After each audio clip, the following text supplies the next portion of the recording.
This is Morning Juice. Sports, insight, and great storytelling. Starring Bobby Carpenter and Jeff Tito Thitoff. It's time to attack and dominate. Attack and dominate on a Monday. Tito, Jeff Thitoff with you. To my left, Bobby Carpenter. To my right, Bodie Wells. Morning, Bob. Good morning, sir. Good weekend? Yeah, it didn't rain at all. Very minimal. Yep. And, fun time with some sports and everything. So I can't really complain too much at all.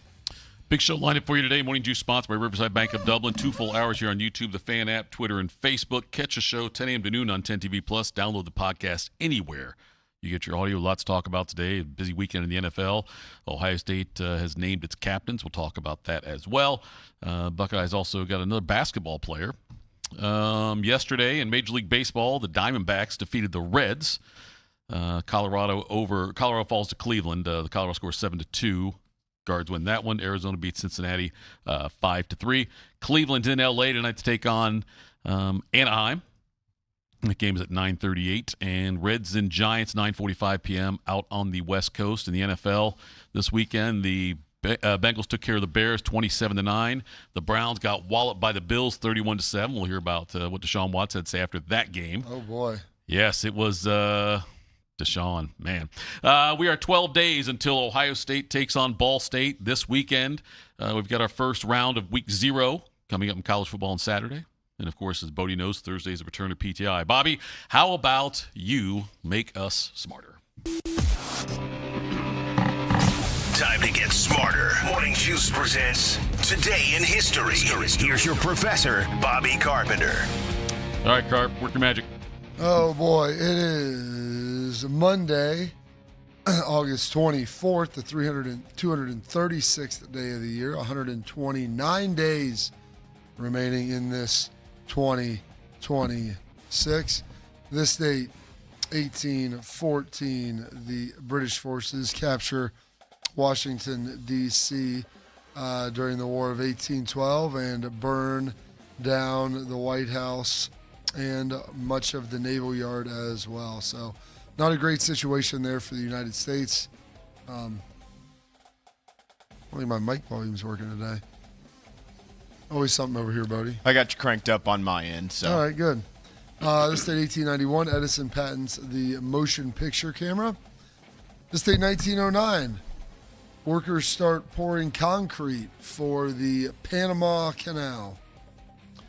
1932, Amelia Earhart becomes the first woman to fly nonstop across the U.S., flying from Newark, New Jersey to Los Angeles, California. 1949, the North Atlantic Treaty Organization, or better known as NATO, goes fully into effect and becomes active. And then 1963, Little Stevie Wonder, or the 12-year-old genius, his album hits number 1. Clap your hands just a little bit louder. Clap your hands just a little bit louder. There we go. Never heard that before. Yeah, like all the songs were not a ton of lyrics. Yeah. So, but you could sing, that's for sure. Oh yeah. Play the piano too for a blind man. His fingers. Just because I'm blind, his hands, thinks I can't write this book. Yeah. Not dumb. His hands become his eyes, is what I've heard. A bit of a show-off. This date, 1964, Something New by the Beatles is certified gold. If I could get my way, I'd get myself locked up today, but I can't, so I cry instead. Oh boy, this date, 1970. I never even had heard about this. Vietnam protesters bomb Sterling Hall at the University of Madison, Wisconsin. Carlton Armstrong, Dwight Armstrong, David Fine, Leo Burt. Authorities say they used a truck bomb to obliterate Sterling Hall. Their target, the Army Math Research Center and its connection to the war effort. Their victim, Physics researcher Robert Fosnock. Carl Armstrong spoke about it in a 1979 documentary. And I felt morally a sense of shame for taking someone's life. I didn't feel it was justified. Mike Zaleski prosecuted Carl Armstrong. I believe I asked him if a cross-examination, if you had to do this all over again, would you do it? And he said yes. If I had to cross-examine you again, would you do it? Yes. At least he's honest, I guess. Felt an extreme level of guilt, but I'd do it again. Nothing that can't be overcome. This date, 1981, John Lennon's killer, Mark David Chapman, is sentenced to 20 years to life in prison. John came out, and he looked at me, and I think he recognized, here's the fella that I signed the album earlier. I took 5 steps toward the street, turned, withdrew my Charter Arms 38, and fired 5 shots into his back. That'll do it. Yep. That'll do it. This date, 1989. Pete Rose is suspended from baseball for life. One of the game's greatest players has engaged in a variety of acts which have stained the game, and he must now live with the consequences of those acts. By choosing not to come to a hearing before me, and by choosing not to proffer any testimony or evidence contrary to the evidence and information contained in the report of the special counsel to the commissioner, Mr. Rose has accepted baseball's ultimate sanction, which is lifetime ineligibility. The ultimate sanction there, unfortunate for Pete. It did last for his entire life. Yes, it did. Not his afterlife, though. Exactly. He gone. This date, 1991, Mikhail Gorbachev resigns as the head of the Soviet Communist Party in the Soviet Union. This date, 1992, one of the deadliest hurricanes in U.S. history. Hurricane Andrew makes landfall in Homestead, Florida. Over $25 billion in damage produced. I mean, there is no safe place in South Florida tonight. These winds exceed the building code. This is literally a painful experience. This sand is hitting us so hard that it feels like BB's hitting your skin. What we come out of our houses to tomorrow afternoon is going to be very frightening. You just had no idea. I had no idea that this kind of power was possible. It's just, you hear about it, but once you experience it. The wind was whistling a death wish to us, the sound of death. Everybody needs to be where they're going to be at midnight tonight. There we go. Needs to be where they're at. It was wild. My piano teacher, her daughter lived down there with their family, and her grandkids ended up moving up with her in the summer and went to school with us all the next year. Like, it was that bad with everything that ultimately happened down there. This day, 2006, Jerry Rice signs a one-day deal to retire a 49er. And then on this day, 2010, Teenage Dream by Katy Perry. Her second album is officially released. We'll be young forever. You make me feel like I'm living a teenage dream. The way you turn me on, I can't sleep. Some birthdays today. Born on this date, 1902, Carlo Gambino, the head of the Gambino crime family, turning 81 today. The man that started it all with his father in WWE, Mr. Vince McMahon. When I die, I want to go straight to hell. I'm going to inject the WWF with a lethal dose of poison. Life sucks, and then you die. You're fired. It's pretty scary there by old Vince. Good for him, coming strong. Living the character. Turning 66 today. Hall of Famer. I mean, a lot of people champion consistency. The man on my right champions selfishness. Mr. Cal Ripken Jr. Crowd still on their feet, cheering Cal Ripken. Cal obviously quite emotional. The umpires are trying to get the game going again, but the fans won't let it happen. They want Cal to come out again. Here he comes. And our congratulations to Cal Ripken, who has tied Lou Gehrig's consecutive games record. Tomorrow night, he will most certainly break it. Oh, wow. Truly historic. I tell you, you're not human if you don't shed a little tear in that one. You're not human if you don't shed a little tear in that one. Iconic line right there. Turning 64, the former Sports Center host became a talk show host as well, Mr. Craig Kilborn. When did you finally feel like you hit your stride? Oh, I don't remember. I just know I hit a rhythm at some point. If you search your closet for your favorite old sweatshirt or T-shirt, you can bet it's cotton. And if it's quality, it's 100% cotton. Yeah, there's something special about cotton. For the Longhorns and Aggies, they were thinking about the soft, fuzzy stuff. As they entered Thursday night's game, the winner goes to, you guessed it, the Cotton Bowl. My dad was so complimentary of Carl Ravitch. Yes. Because he was a great teammate. Yes. And he put up with my shenanigans. And we just had a lot of fun. Welcome to our neighborhood. No cardigan sweaters, but we did change our shoes on the way in. We fed the fish, and if you look, the light is green. Along with Greg Kilborn, I'm Carl Ravitch. There we go. Turning 61 today. Reggie Miller's looking good. Boom goes the dynamite. Miller for three, and he got it. Reggie Miller with a clutch tray, and it's 105-102. And a steal. Miller retreats to the three-point line and hits again. Tie game. Miller hits two. No timeouts. Anthony stumbles and falls. Time runs out. Reggie Miller scoring 8 points in the final 32 seconds. Taunting Spike Lee and 19,000 at Madison Square Garden. That's a really good 30 for 30 about that one. Oh, yeah, the finish of that game was absolutely remarkable. Great job there by Reg. Turning 53 today, one of the great funny men of all time, Mr. Dave Chappelle. We gonna hang out with Rick James tonight, you know what I'm saying? I'm one of the baddest motherfuckers of all time. One of the best singers, one of the best looking motherfuckers you've ever seen. Hold my drink, baby. We walk up to any chick and lick the whole side of their face, man. I'm Rick James, bitch. Enjoy yourself. Cocaine's a hell of a drug.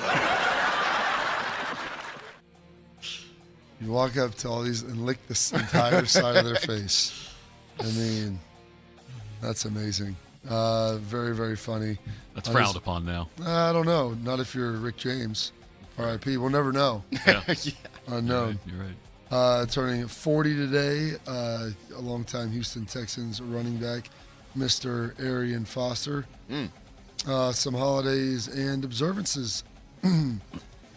Excuse me, on this date, August 24th. It's can opener day, International Knife Day, Peach Pie Day, Waffle Iron Day, not to be confused with being Waffle House ready, which Slags had on It's an entirely different day altogether. It really is. At AJ's event, he had a shirt on that said, or a flak jacket on that said, but it said not waffle, it said GSR, and I was like trying to figure out what that meant. -51, and it was gas station ready. Okay. It's like trying to figure out, like, is this some sort of military? What is this? I was like, Slags, what does that mean? Gas station ready. Also, it's akin but not the same as Waffle House ready as well. Shooting Star Day, Weather Complaint Day as well, but nothing to complain about today because it's supposed to be pretty nice, I believe. And those, your historical events, your birthdays, your passings, your holidays, observances for this date. Monday, August 24th, the 236th day of the year. $1.29 remaining in this 2026. Well done as always, General. Bart Giamatti, by the way, might be the manager of the all looks older than he ever was game. He was only 51 when he died, Bob. Who's Bart Giamatti? The Is that Paul Giamatti's dad? Yeah, you Former mentioned him earlier. commissioner? Yeah, former commissioner, yeah. I didn't mention him. I mentioned Pete Rose. We heard him. Oh, okay. Anyway, Bart Giamatti, yes, he was Paul Giamatti's dad, but he died, I think, 8 days after he put that lifetime suspension on Pete on that one. I think So, Shark told me that probably 2 or 3 years ago. yeah.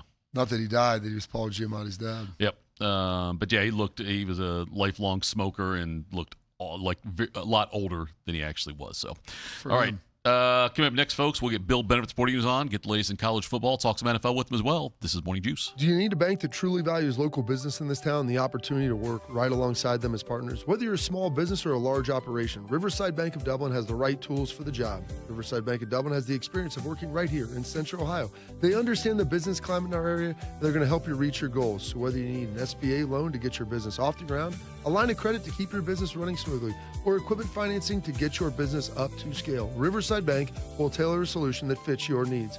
Visit them at riverside.bank or stop in to get to know them in person at 6300 France Road. Riverside Bank of Dublin, member FDIC, equal housing lender. Retirement from football hits everyone differently. For DeVere Posey and Dane Sanzenbacher, it means sitting around watching sports clips on the internet and arguing about them. Search for Didn't Catch That on YouTube and subscribe. I'm Jeff Hogan. I've been a journalist at 10 TV for more than 20 years. I moved back to Columbus with my beautiful wife and our 2 amazing daughters and our golden retriever, Harley. This community brought me back because this is where I feel connected. Where my daughters were born, this is my home. And that is to say, I don't just report about our community, I belong to it. What happens here affects us all. And that's why we care so deeply about getting it right. And when local journalism is done right, it doesn't sit still. It moves. It moves you to act, to verify, to volunteer, to speak up or lend a hand. It moves your mind by challenging assumptions and offering new perspectives. It moves you forward by giving you the information to make decisions and thrive where you live. And yes, it moves your heart through the kind of human storytelling that stays with you wherever you are. And at 10 TV, we're here for all of it. These are the stories that move Central Ohio. At QC Kinetics Columbus, patients find lasting joint pain relief. Hi, I'm Bobby Carpenter. And I'm Jake Ballard. And we are both QC Kinetics believers. We are both pain-free in the knees. Call QC Kinetics today for your free consultation. Everybody thinks they're a great driver, and Outlaw Motor Speedway gives you a chance to prove it. Experience professional racing simulators, full motion rigs, and some of the world's most iconic tracks right here in Grandview. Race your friends, join a league, or bring the entire office out for an unforgettable corporate event. And when the checkered flag drops, keep the night going with great drinks and food right here or next door with the Agave and Rye. Then climb back in the driver's seat and see who has what it takes. Don't miss out. Book your race today. OutlawSimRacing.com.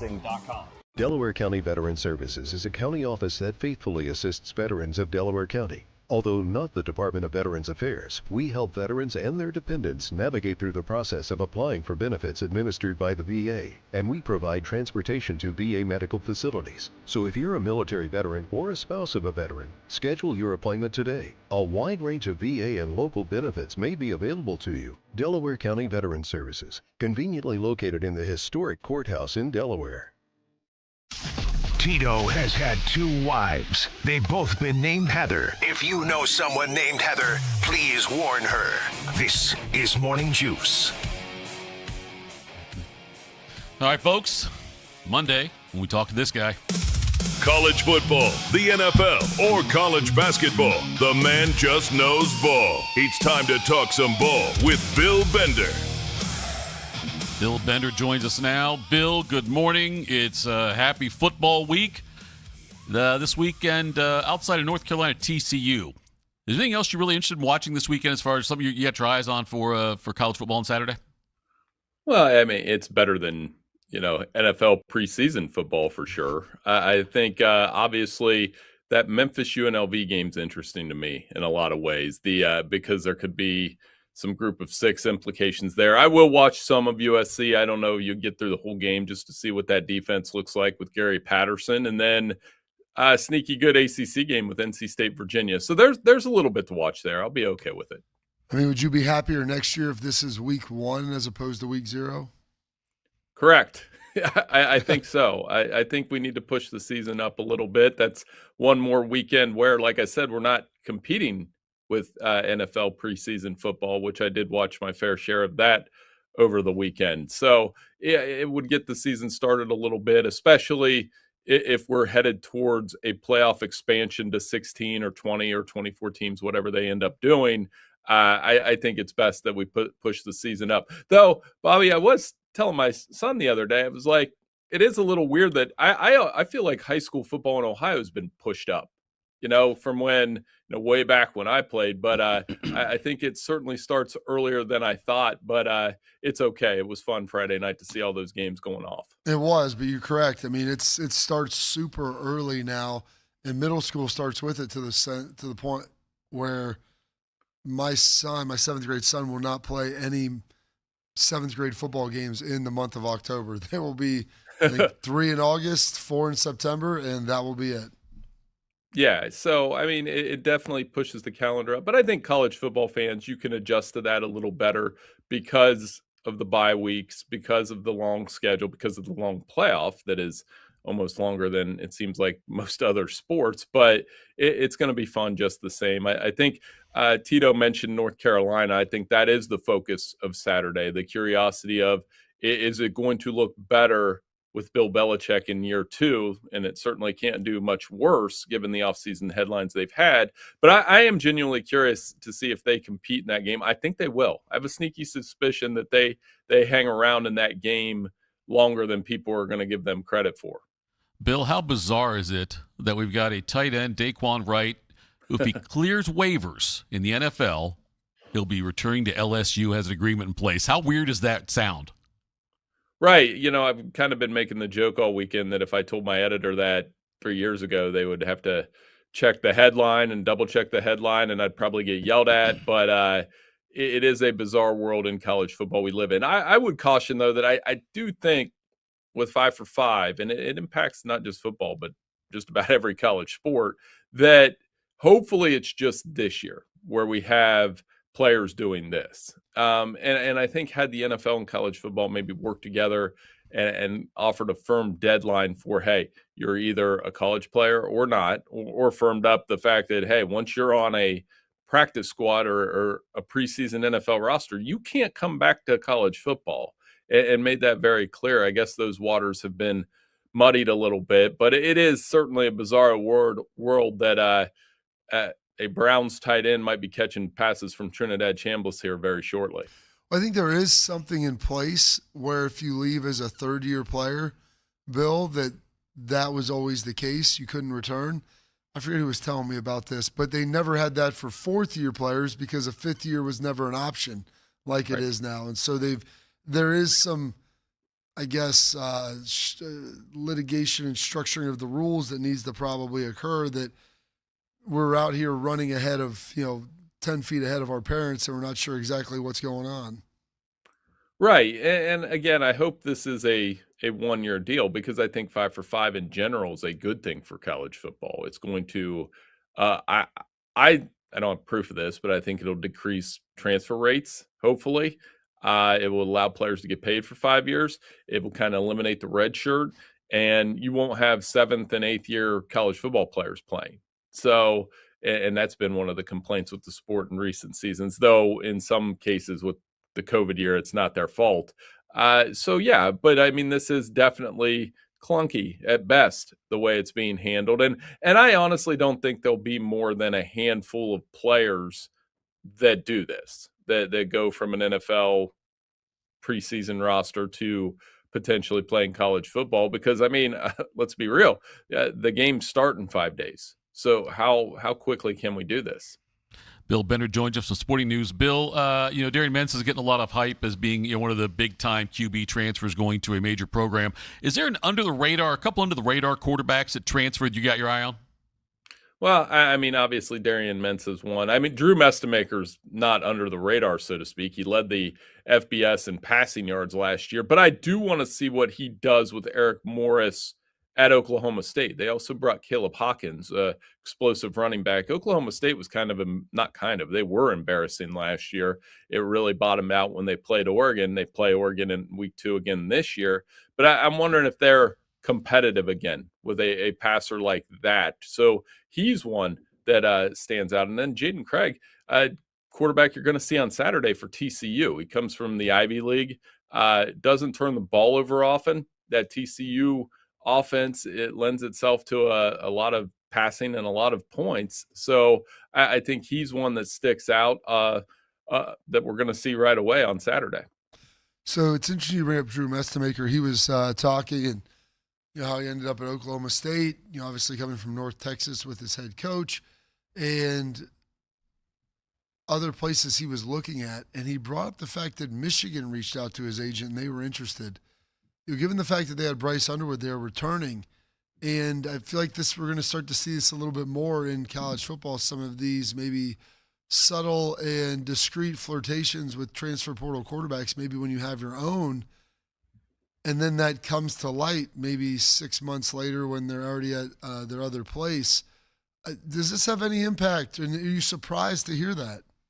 A little bit, considering how much Michigan had invested in Bryce Underwood. And this is a big year for him to silence the critics or let the critics in, so to speak, because he did not have a great freshman year, very inconsistent. You could see flashes of that talent, but it was up and down. The targets that he has, that's part of it too. I mean, they do need to have better receivers at Michigan. We'll see if they have those this year. But when a story like that comes out, it just shows that if you're going to invest in quarterbacks this way, it really is a year-to-year thing now. Every quarterback faces a certain degree of pressure. Bryce Underwood has probably been let in by that monstrous NIL deal he signed to start with, and then the production didn't meet. And if it doesn't go well for him this year, those will only grow louder. You'll hear him called a bust and those kind of things. So it is, I would say, among the Big Ten quarterbacks, I would argue he has the most pressure on him of any of them. Bill Bender joins us. Bill, switching gears to the NFL, this past weekend, the Bengals took care of business in their game. Did you happen to catch much of that, and what were your thoughts on that game? Yeah, I think the Bengals, obviously Josh Johnson got a lot of extended work. Defense looked okay. Landon Robinson's a player I like. I liked when they drafted him late in the, I think it was a day 3 pick, Navy defensive tackle. Incredibly productive when you looked at his numbers at the college level. I hope he sticks. And, you can see the helmet behind me. I'm never going to complain when the Bears lose. So that was a good effort by the Bengals. You know what I'm hearing a lot, Tito, is this kind of Super Bowl or bust narrative around Cincinnati. You heard Burrow's comments last week. It's a big year for them, a big opportunity with where Buffalo, Baltimore, Pittsburgh, and Kansas City are as franchises. There's no reason why Cincinnati shouldn't at least A, make the playoffs, and B, maybe make a deep playoff run. It feels like Joe Burrow is turning up the heat on that organization, Bill, like as far as their commitment over the last couple of years, whether it's to getting better now, some of the infrastructure and facility, improvements. Does it have that same sense, publicly, I guess, around there? And do you think there's any risk of Joe Burrow at some point saying enough is enough? Well, I know that narrative is going to follow him around his career. I personally don't think he's going anywhere. I mean, there's too much money into him. I mean, you would hear the rumors a couple years ago that he was going to Minnesota. And look at the state of the Minnesota Vikings versus Cincinnati Bengals. Where would you rather be? Now, yes, there's some frustrations. And you see this with this kind of thing happened in the 80s with Dan Marino, right? Like he never won a Super Bowl. And he got there early in his career and never got back. And this became an every year thing. And, every year this happens with the Bengals and Joe Burrow doesn't get back to a Super Bowl. You'll probably hear things like this, but I don't see him going anywhere. I don't mind him saying, hey, or maybe making suggestions, so to speak. I mean, it was pretty obvious what the Bengals needed last year. They couldn't stop anybody. And they've addressed that with Dexter Lawrence and a few others. So, I think we have a tendency on the national level to try to push Joe Burrow out of Cincinnati. I actually go the other way. I think it would be the head coach before Joe Burrow, and I think he'll be there for a very long time. Bill, your creativity has no boundaries because you are the only person I've ever seen do a list that has Johnny Football ranked ahead of Newt Rockne. You did your 25 greatest, the greatest personalities in college football, and that's where you had that. How much fun was that list put together? And that's on sportingnews.com if you want to check it out, folks. Yeah, college football is supposed to be fun. And the it has personality more than any other sport, in my opinion, whether it's some of those coaches on the list. I know we had Woody Hayes on there, Steve Spurrier. We had, a lot of the broadcasters that I've followed and idolized throughout my career, whether it was Brett Musburger or, Keith Jackson and even to Gus Johnson. And we threw a couple mascots on there. It was a tough call between Puddles and Brutus, honestly, out of the costume mascots. But I think out of the real life animal mascots, to me, Uga is the choice. He's been a player. He's gone after Bevo a little bit. He has a bloodline that goes like a century. So it was a lot of fun to put that list together. Out of the former players, though, Manziel, Bosworth, some others. And again, this, Tito, that's what makes college, that's what separates it to me than any other sport. That's why it's so much fun to cover, because you have those personalities that make it go. Live mascots or costume mascots, Bill? Well, I think, you know what? It hit me last year when I was at an Ohio State women's basketball game with my girls' basketball team.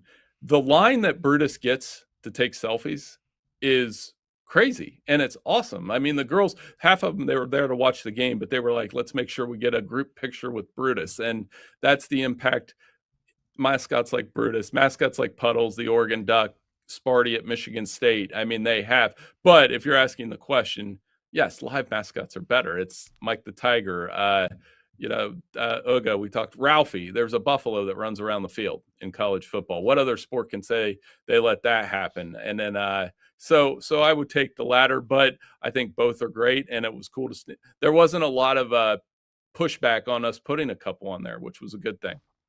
Yeah, now you mentioned that, it's true. Yeah, the line for Brutus is always ridiculous at Ohio State events. How many people are out there getting it? I wonder, I don't know if other mascots get anywhere close to that or not. Like, I don't know if Puddles does or not. I can't believe Puddles does, but it's interesting on that note. What do you think we'll be talking about next Monday when we reconvene with you? Belichick. One way or the other. It's either Belichick is the greatest or Belichick is, when are they going to fire him? You look at North Carolina's schedule, they do play Notre Dame, Clemson, Pitt, Duke in the first half of the season. So I think we're going to overreact to that while quickly turning our eyes to week one, which isn't the greatest schedule. But if you look at that Sunday, you have games like Ole Miss versus Louisville and Notre Dame versus Wisconsin. And of course, I'm sure we'll be talking about Ohio State heading into that opener against Ball State. And, we'll be excited because it's week one. Week 0 is a good appetizer. Week 1's the real thing. Bill, appreciate the time as always. Thanks so much. We'll talk again next week. Hey, we will. Thanks so much for having me. Take care. There goes Bill Bender joining us there for some Sporting News, sportingnews.com. Go check out all of his stuff. Follow him on Twitter at BillBender_92. All right, folks, coming up next, do some quick hitters. Morning Juice. Kinetics Columbus, patients find lasting joint pain relief. Regenerative treatments help repair damaged tissue. No surgery, downtime, or steroids. So after I got done playing football, I still like to work out, go do all of the activities that I love so much. And unfortunately, I started having a little bit of pain in my knee.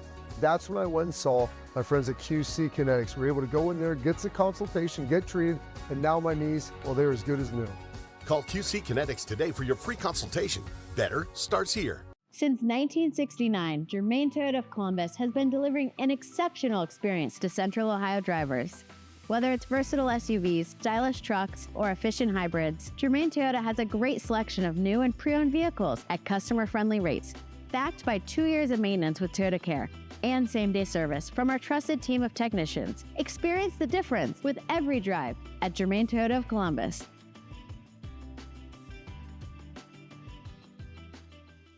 Do you need a bank that truly values local business in this town and the opportunity to work right alongside them as partners? Whether you're a small business or a large operation, Riverside Bank of Dublin has the right tools for the job. Riverside Bank of Dublin has the experience of working right here in Central Ohio. They understand the business climate in our area, and they're going to help you reach your goals. So whether you need an SBA loan to get your business off the ground, a line of credit to keep your business running smoothly, or equipment financing to get your business up to scale, Riverside Bank will tailor a solution that fits your needs. Visit them at riverside.bank or stop in to get to know them in person at 6300 France Road. Riverside Bank of Dublin, member FDIC, equal housing lender. Morning Juice is now live on YouTube. Join Bobby Carpenter and Jeff Thitoff weekday mornings from 6 to 8. Just search 971 The Fan to catch the live experience or watch on demand. The Fan. Delaware County Veteran Services is a county office that faithfully assists veterans of Delaware County. Although not the Department of Veterans Affairs, we help veterans and their dependents navigate through the process of applying for benefits administered by the VA, and we provide transportation to VA medical facilities. So if you're a military veteran or a spouse of a veteran, schedule your appointment today. A wide range of VA and local benefits may be available to you. Delaware County Veteran Services, conveniently located in the historic courthouse in Delaware.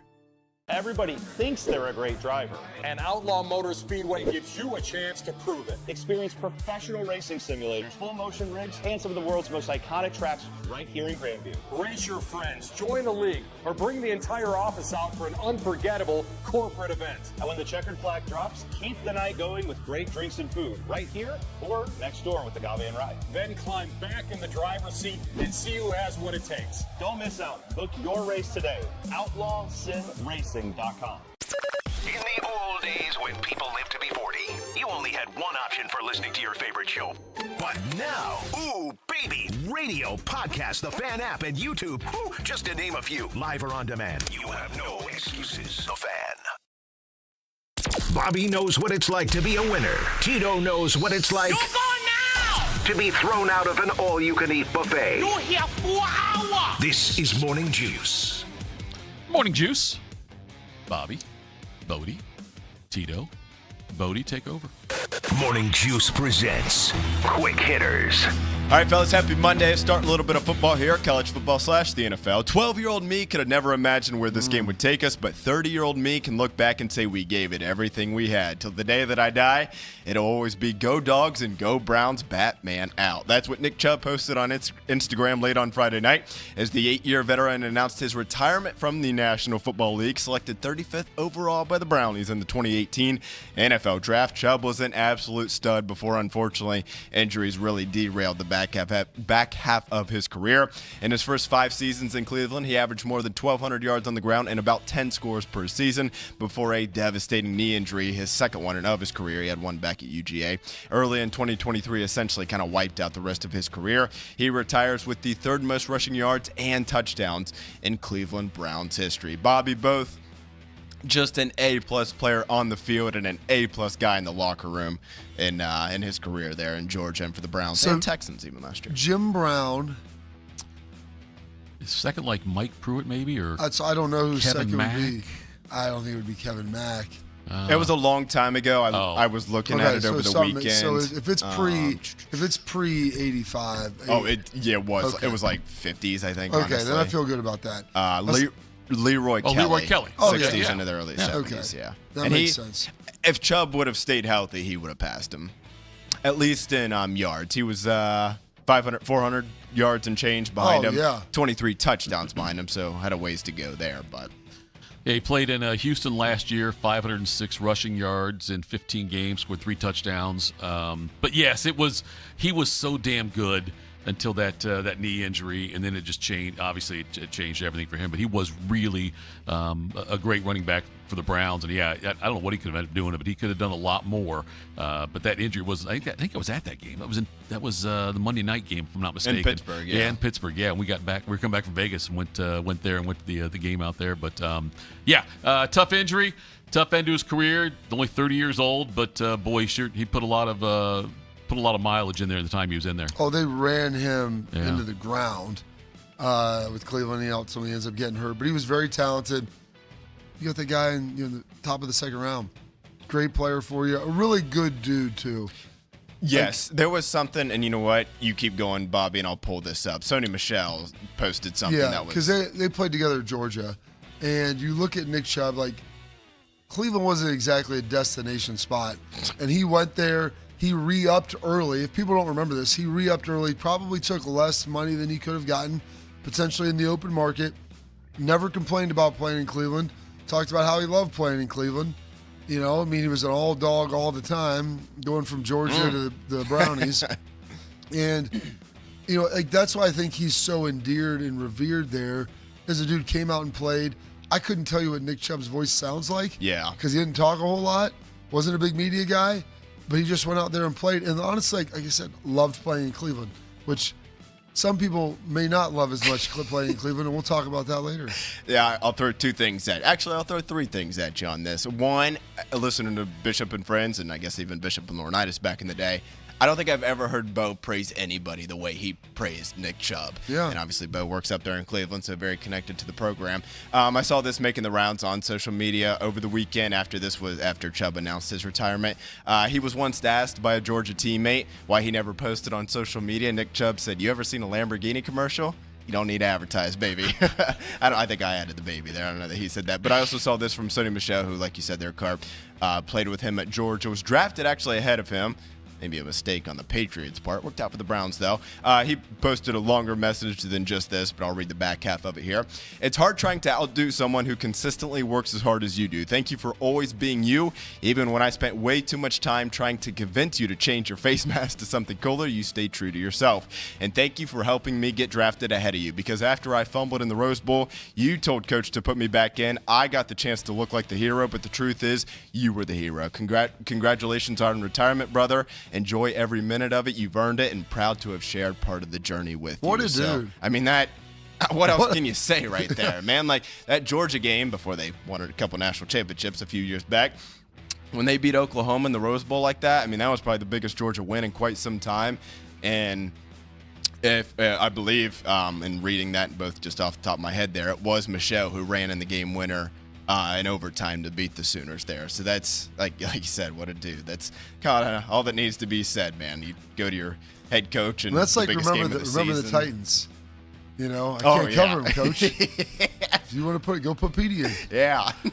Chubb had that famous game in 2018. I forgot about it, so I read the article, but where he rushed for 105 yards and 2 touchdowns.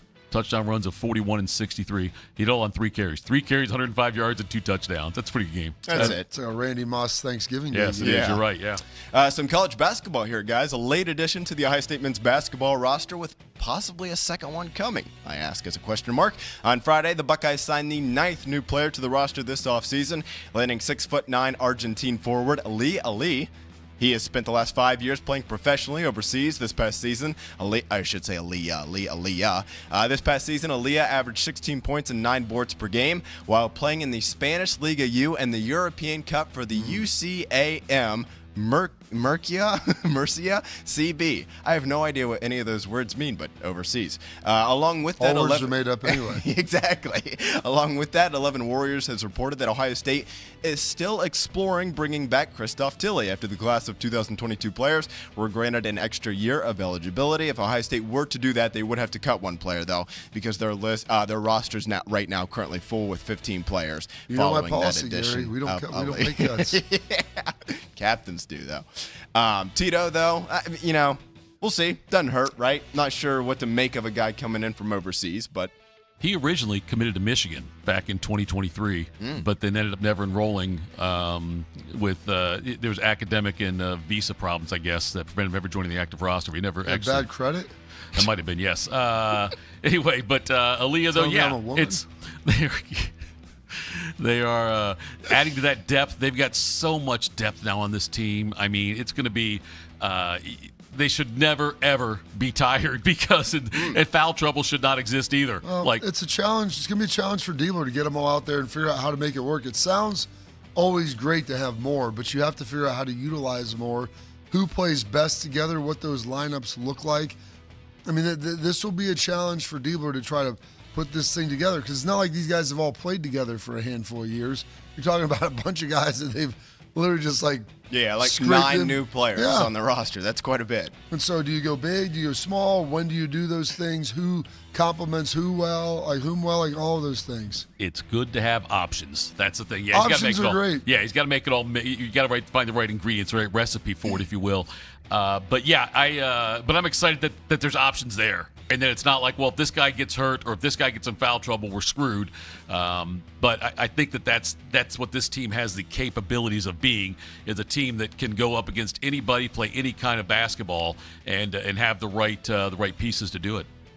Next up here, guys, back to college football. To the surprise of absolutely nobody, College Game Day will officially be heading to Oxford, Mississippi for Week 3 on September 19th for a matchup between the LSU Tigers and the Ole Miss Rebels. A game that Ole Miss quarterback Trinidad Chambliss joked this offseason that they might need the SWAT team at. The intrigue, of course, is Lane Kiffin heading back to his old stomping grounds. It was too good to pass up for the worldwide leader there. Just one other top 25 matchup that weekend. Has there ever thought that wasn't going to be that? Exactly, yeah. The only other top 25 matchup that weekend has SMU on the road to face Louisville, so a little bit of intrigue there, I guess, if you're a diehard ACC football fan. But otherwise, like you said there, Carp, that game is not only the game of that week, it might be one of the best games of the year, especially from the atmosphere standpoint. Absolutely. There's implications in the national title playoff, the SEC. And then just the story behind it with Lane. Like, that's something, like that week, I guarantee you Ohio State fans are probably more excited to see that game than we have Western Michigan. Kent State. Yeah. Can't read, can't write. Oh, come on. That's low-hanging fruit. But, I mean, that's real. Like, you're going to watch Kent State, it's like, all right, like, I'm watching half of that. Mm-hmm. If I've got stuff to do, I want to be sit in my chair. I want to watch everything going on. All the signs for Lane. I'm going to watch LSU walk in there.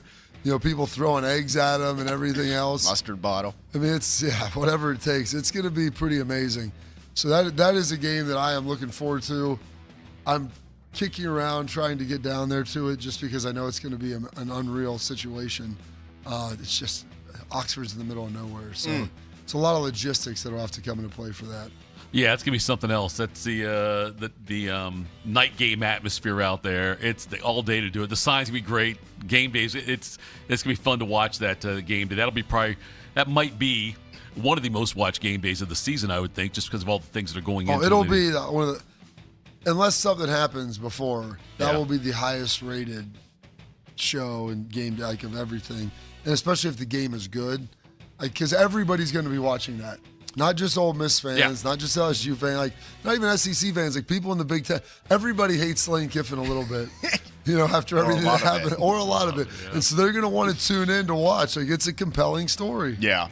We'll stay with college football here, guys. Last one, arguably the biggest competition in the sport, has seemingly been settled. At quarterback competition, I should say, as Kalen DeBoer is handing the keys to Keelan Russell to take over as the Crimson Tide starting quarterback this season. The sophomore Russell beat out senior Austin Mack, who apparently used to play for the Buckeyes, came back to school, and he's playing quarterback for Alabama now. Switch positions. Yeah, exactly. Russell, that is, played in just 2 games last season, a 73-0 win over Elon and a 56-0 win over Eastern Illinois. He completed 11 of 15 passes for a $143 and a pair of scores. He was a big-time recruit coming out of high school. He was the second best player, not only at the quarterback position, but overall in the class of 2025, behind only Bryce Underwood. So low bar to clear there so far for Underwood, but he'll have to be ready to roll too, because Alabama, they do open up things next Saturday at home against DCU, but after that they're on the road against Kentucky, home against Florida State. I know those two teams aren't great, but diving right into Power 4 competition, Tito, he's got a pretty big weight to carry on those shoulders. He does, and I paid no attention to the Alabama starting quarterback battle. I didn't even know that it was that big of a deal. Oh, it was huge. Yeah. The guy that he beat out reclassified, went to Washington, and then followed DeBoer here. Yep. Yeah. And the reason he reclassified is because Lincoln Keenholz decommitted from Washington and came here. They didn't have a quarterback in that class. And so he's been sitting behind, and he hasn't played now, and this is his 4th year now. He'll have one more year after this. But there's a lot. I mean, that's sort of, you changed all of your life for this, and now you follow him down here, and you didn't get the chance to win the job, and I get it. And that's the thing for this kid. Hey man, go transfer next year, go play somewhere, and go have some success. I'm pulling for him. Yeah, it's a interesting story out there, and with Alabama though. And you're right, Bodie, right under the microscope there from the jump, playing quarterback at Alabama there, and it's a big decision for DeBoer too, with how much. I don't say how much he's been under fire, but Alabama he's fans. Under pressure. Yeah, Alabama fans. I know that he recently got his contract, but reworked. He get added years than it was with DeBoer, but I thought they had a contract thing that added him. But anyway, but it'll be everybody watching that one. Speaking of watching, it was on in the background on Friday for me, Bob. that movie, The Town's got a lot of violence in it. Well, yeah. It's got Affleck and Robin Renner. Fenway Park. I mean, there's a lot of gunfire in that. There's some profanity. There's some profanity. Some cars destroyed. Yeah. Who's the one guy? Jeremy Renner. Jeremy Renner. Yeah, I thought he was really good in that one, in that movie. But yeah, I'd say he was great. It was an entertain. I don't throw the word around great with that, not that easily. But anyway, my father-in-law said it was okay, which means it's great because he hates movies. Did you get around to watching the rest of Red Dawn? I did not. We were on our Marvel quest. I mean, it's a big deal because we're at the race against time with everything, and there's a lot of time that it's going to take. So we ended up watching last night. I mean, I got off, not the whole time, but probably half the movie. I mean, my youngest son was a conscientious objector because he didn't get the seat on the couch that he wanted. My older son, RJ, was wandering in and out at times. But for probably 2/3 of the movie, we all watched Captain America. Nice. First one? Yeah, the first Avenger. Yes. And that after they free the no spoilers here. I mean, after he breaks in, they send him. He goes in illegally, comes back out, breaks there. Is that the end? I'm like, come on, dude. This is just the beginning. We haven't even really fought Red Skull yet. There's a lot of other good stuff that's going on. Got to put her in the water. Because they're like, wait, that's Tony Stark's dad. How's he still alive? And it was like we're doing some math there. Like my youngest son trying to figure out, like, well, yeah, they're about the same age. That's his dad. He looks like he's the same age as his dad at this point. Like, yeah, Caleb, this is World War II, buddy. This is 1943, 44, whatever it is. Take. Yeah. First one's pretty solid. It was good. Not one of Marvel's best, but as far as like an intro story amongst the intro movies, it was pretty good. Yeah, well, it's the one that probably had the most meat to it. Like, it's the first Avenger. There was a lot of stuff that came out around it. So, yeah, it was good. Do you guys have one you're going to assign to me this week or not? I mean, listen, we've given you a bunch. What I mean, and by the way, you didn't really week? watch it. You just had it on in the background. Like, The Town is not something you can really you can watch a Marvel movie in the background because usually the plot lines aren't. It's not a rom-com, man. It's crazy deep. But The Town, there's a lot of substance. Moving parts. Yeah. When he goes to the flower shop and starts talking about his mom, and it's just Blake Lively shows up. Like, wait a second, where'd she come from? Well, exactly. Funny you ask. But the parts I did pay attention to, I thought was entertaining. Yes, the bank robbery scene, that one when they're in the monkey masks, that was entertaining. Yeah. Did you catch the part where they show up in the nun masks? Yes, I did see the that. Cop yes, turns the other way. Right. Yes, I did see that. Yeah. Affleck said that's a true story. Did he really? Yeah. He said he was going around and talking with cops, bank robbers. Yeah. Before the movie that you called average. And he said one of the prisoners told him that happened one time. So they put it doesn't surprise me. Like, dude's sitting there, he's got a 9mm, and you got 4 dudes with assault rifles. You know what? I'd actually like to go home and eat dinner tonight. You go ahead and rob that bank. Turn right around and just do what you need to do. Yeah, I was amazed how much gunfire there was on that one, though. It was quite gratuitous. But, I thought it was a good movie, though. Overall, I think, I don't know, Affleck, for me, hits about half the time, I think, maybe. Is he better than half to you guys? I like him. I don't think he's the greatest actor in the world, but I think he does a good job of putting together good movies. I mean, like Matt Damon, ended up winning, Good Will Hunting, I think, was movie of the year, and Matt Damon was up for a lot of stuff. And they're like, Affleck, I guess, him and Damon wrote it, but they said he wrote most of it. And they're like, yeah, Affleck's not an idiot. He was smart enough to give the ball to his best player yes. and let him go. Like, why wouldn't you write yourself as a star? He's like, well, do I want the movie to be good, or do I need to be the star in it? And it's I think it's true. Like, so he's got a little bit of self-awareness there. Louis C.K. had the hysterical stand-up skit about the joke about Good Will Hunting and how, of course, Matt Damon wrote that, with how unbelievable it was. Like, oh, let's have this guy who's just super smart. I'll play the part and gets the girl and doesn't ever have to study but knows everything, And, the line about how about them apples? And he said, how funny would it have been if the line would have been, yeah, I like apples, or, do you like apples? No, not really. And, if that would have been, how could it change things? But how obviously Matt Damon wrote the whole thing for himself. But yeah, that's so that was my assignment. assignment fulfilled. I don't know if you fulfilled. You half credit. I could put Red Dawn on while I'm doing XM radio and listen to none of it and just read the subtitles. Yeah, probably catch most of it. I'd probably get most of it, but I don't know if I'm really getting the feel of the movie. And also then, Bob, out of respect, I did not FaceTime you this one like I said I would. I just sent a video. No, I didn't. But I'm impressed. Thitoff took his walk this morning, or at least had a video of him outside at some point. I mean, it was like 25 Pretty dark. seconds. Hard to see how far he went. But we did at least step outside. And I didn't record the whole thing. It's okay. What do you do while you take your walk? What do I do? Yeah. Just walk. Sometimes Peace. Sometimes I like the feet on the serenity of it. asphalt. Sometimes I will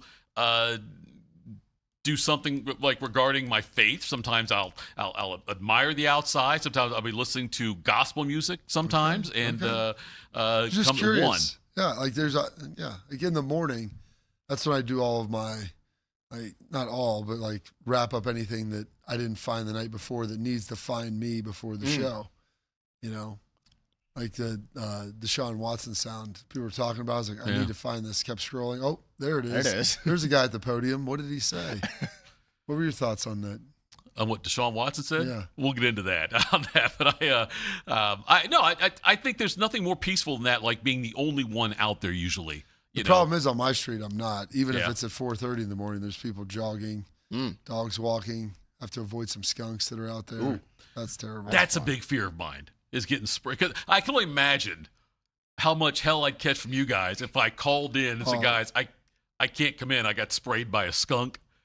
How much fun you guys would have with that, and how much, Bob, I would have to show you proof that I did. Oh, no, I would believe that you got sprayed by a skunk. I mean, your wife would probably confirm that. And you would stink for a couple days. It's not like it just goes away. God, that'd be awful. All right, folks, coming up next, we'll get to the top of the hour here, and we've got a lot to talk about with Ohio State football. The captains are named. We know who the Block O recipient is. We'll do that next. Morning Juice. Harris. I'm a journalist at 10 TV News. I grew up here, and after 25 years of telling this community's stories, this place still means so much to me. When I'm not in the newsroom, I'm usually out supporting the same people and causes I care deeply about. I don't just report about our community, I belong to it. What happens here affects us all, and that's why we care so deeply about getting it right. And when local journalism is done right, it doesn't sit still. It moves. It moves you to act, to verify, to volunteer, to speak up, or lend a hand. It moves your mind by challenging assumptions and offering new perspectives. It moves you forward by giving you the information to make decisions and thrive where you live. And yes, it moves your heart through the kind of human storytelling that stays with you wherever you are. And at 10 TV, we're here for all of it. These are the stories that move Central Ohio. Delaware County Veterans Services is ready to help you access VA benefits, emergency financial assistance, dental and medical grants, transportation, and more. Give Delaware County Veterans Services a call, 740-833-2010 to schedule an appointment. The 10 TV Plus TV app, streaming 24/7. Local news from the team you trust. Track how the weather will impact your day. Breaking news, live from the scene. All the news you need. 10 TV Plus. Download on your TV and watch for free. Do you need a bank that truly values local business in this town and the opportunity to work right alongside them as partners? Whether you're a small business or a large operation, Riverside Bank of Dublin has the right tools for the job. Riverside Bank of Dublin has the experience of working right here in Central Ohio. They understand the business climate in our area, and they're going to help you reach your goals. So whether you need an SBA loan to get your business off the ground, a line of credit to keep your business running smoothly, or equipment financing to get your business up to scale, Riverside Bank will tailor a solution that fits your needs. Visit them at riverside.bank or stop in to get to know them in person at 6300 France Road. Riverside Bank of Dublin, member FDIC, equal house. In the old days when people lived to be 40, you only had one option for listening to your favorite show. But now, ooh, baby, radio, podcast, the Fan app, and YouTube, just to name a few, live or on demand. You have no excuses. The Fan. Joint pain? How long do you got? I'm talking about my back, my elbow, and my shoulder. 24 years in the majors. Roger the Rocket Clemens dominated the game, but even legends feel wear and tear. I put my body through a lot for baseball. I didn't want more surgeries. QC Kinetics regenerative treatments use your body's natural healing properties to help restore joints without surgery. And the results? Pain is gone, I'm back, thanks to QC Kinetics. Schedule your free consultation today. Better starts here. Probably go another 3 innings. Retirement from football hits everyone differently. For DeVere Posey and Dane Sanzenbacher, it means sitting around watching sports clips on the internet and arguing about them. Search for Didn't Catch That on YouTube and subscribe. Bobby knows what it's like to be a winner. Tito knows what it's like to be thrown out of an all-you-can-eat buffet. You're here 4 hours. This is Morning Juice.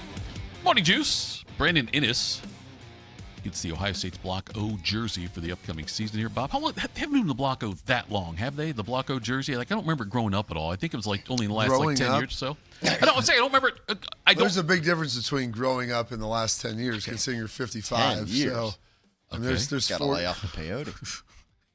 They started doing it, I believe, in 2020. You'd be correct. Jonathan Cooper was in the the first. article. Yeah. It's all there. They had a list probably of Every all. single one of them. I Yep. think Jonathan Cooper, Thayer Mumford, Cameron Babb, Xavier Johnson. Ooh. Cody Simon, Sonny Sonny. Styles, and now B.I. Yeah, so Brandon Inniss gets it now. He will. He gets I it. think There that's was 7. 20, 21, Yeah. 20, Just like the 7. number of captains. Oh. Is that too many, Wow. Bob, or is that? That's, Some people would argue it's too many.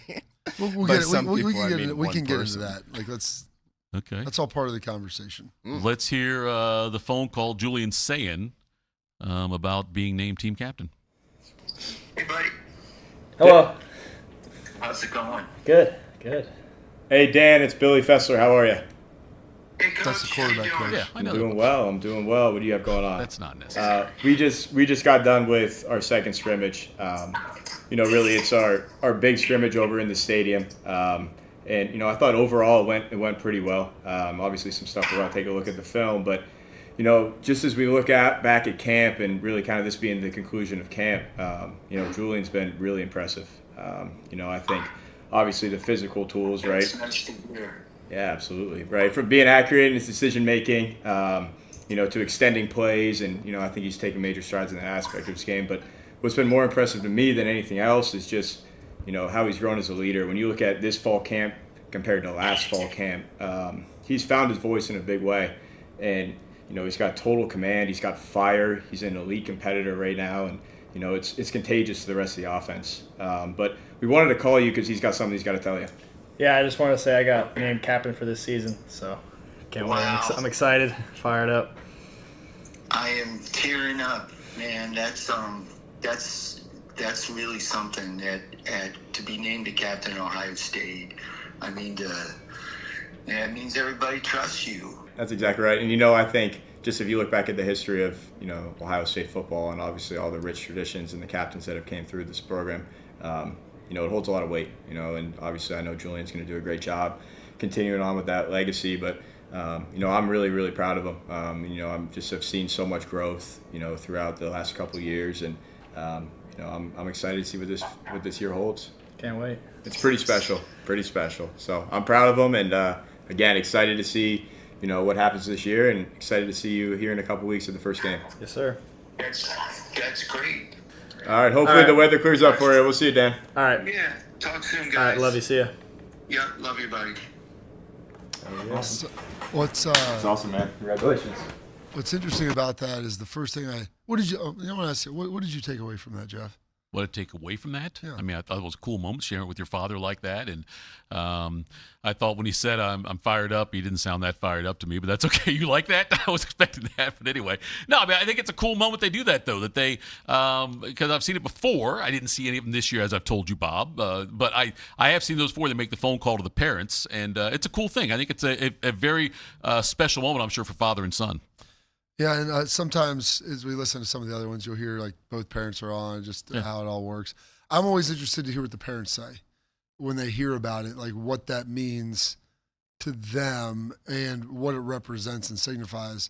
And to listen to Julian's dad say, well, that means everybody trusts you. Like right. that, that to me is a father who's prepared his son in the right way of understanding like what the gravity of that title holds, because it's not a popularity contest. Maybe when you're young it is, but when you get into college, in the NFL, I mean, people are voting on their captains based upon that they know what you are as a human, and even more so than a player. And so when his dad said, well, that's because they trust you, that was no surprise then at that moment that he ultimately was nominated captain, because that isn't surprising to me if that's how his dad looks at it, that's how he was ended up being raised. And Day talked also a lot in the offseason about, how he's growing, his voice has grown and how he's become more of a leader. And this being his second year, I'm sure more comfortable with things. But yeah, a very cool moment for that. Another guy that Day has said has begun to develop more as a leader on this team is Jeremiah Smith. Let's hear the Jeremiah Smith clip. Yeah, everything good. Hey, this Coach Hank. Hey, what's going on? Man, ain't too much. We had a good work day. Oh, okay. Yeah, but hey, look, we calling you with some good news now. What's going on? Hey, your son, the big fellow over here, has been named captain by his teammates. No. Yeah. I can't tell you how proud we are of this young man, just everything that he does in terms of the work, who he is, and it's a true representation of what y'all have done in terms of raising him. So we're excited, man. Like we truly excited. This is a phenomenal honor for him. Yeah, no doubt. And I give all praise to God for all the, also Jeremiah for the hard work he put in. I'm proud, very proud of him. Very proud of him. Hey, look. Here's the deal. He does it every single day. People know he a gentle giant, but he started to be more vocal, holding his teammates accountable, and that's what it is to be a leader and a captain.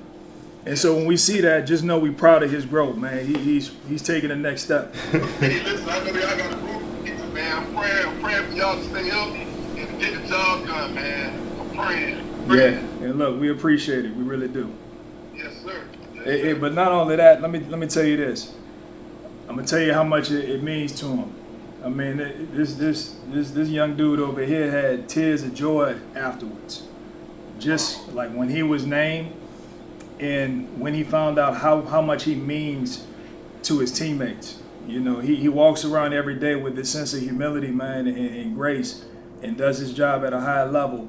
But to be named the captain, it means a lot to him. And I want you to know that. So we all proud of him. Yes, man, it means a lot to us and his family. Yeah. God get the glory. That's all I can say, man. I appreciate people like you. God put you there for a reason, too. And I really appreciate you, Coach, for everything you did since you've been there. I really appreciate it. Nah, it's all love. We were meant for this. It takes a village. And that's all we doing. We do what we do. You want to say anything? No, I'm good. You sure? Hey, look over there. Tell him, hey, this big old dude, he only be blushing over here. He over here blushing. I'm good. Man, where we come from, how we grind. So, I'm proud of you. So I'm very proud of you. Yeah. For the good work, man. Keep being a leader. Lead by your example, not the words. And I love you. Love you too. All right. Well, no doubt. Well, look, we just wanted to call you with that. Enjoy the rest of your day. Hey, you too, Coach. All right, then. Appreciate it. Thank you, Coach. Bye-bye. What's amazing about that is like the talking was 98% done by Cortez and JJ's dad. He's like, yeah, I think nope, I'm good. Like, good. And that is classic JJ. He's obviously, and this is what's interesting. Looking at the captains that they ended up selecting, and you can always kind of see the reasons if you look at why. I mean, Jeremiah's he's not a vocal guy. He's probably been a little more vocal, but leads by example and is above reproach with his approach to the game and how he operates. And so, like, there's people that respect, like, everybody respects that, but there's people that see that and like that is highly important to them. And it's obvious, like, not talking a lot when they call his dad. Like, he doesn't really say much at all, and the coaches lead into it. But I enjoyed watching all seven and just seeing the differences in how these guys' relationships with their parents, with their coach, and everything that plays into that. Ohio State certainly hit it out of the park, replacing Heartline there with that. It's Cortez is good. Yeah, and they haven't skipped a beat, and it's fun to watch that. I like the fact that when they talk about his faith and all these things, and how everything happens for a reason, kind of thing.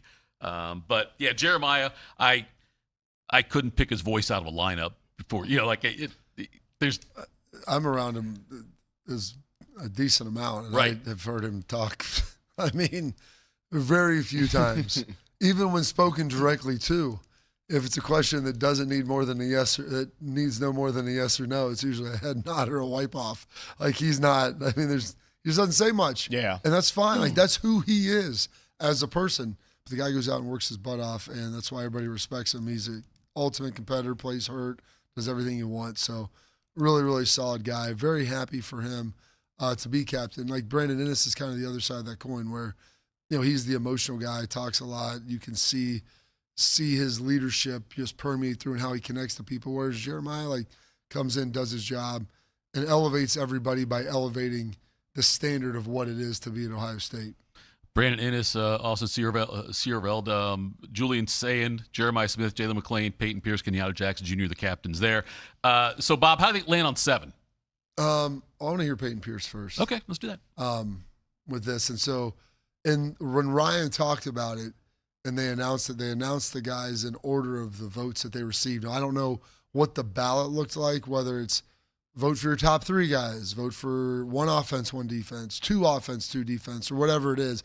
Coaches, they all have their own way that they do it. And then they my dad always said this, he's like, players select the captains. You, as a coach, it's up to you to try to figure out where these delineating marks are of is there one guy that got a lot, then 2 or 3 others that were kind of there? Or was it 2 that got a lot, then 2 here, and then it's a drop? Or was there 3 or 4 all at the top? And was there a cluster where it kind of tiered off and it was much more gradual? And then you've got to figure out where do you make that cut? And so there's news with this that James talks about, also with Peyton Pierce, about where he fell in the pecking order of the votes.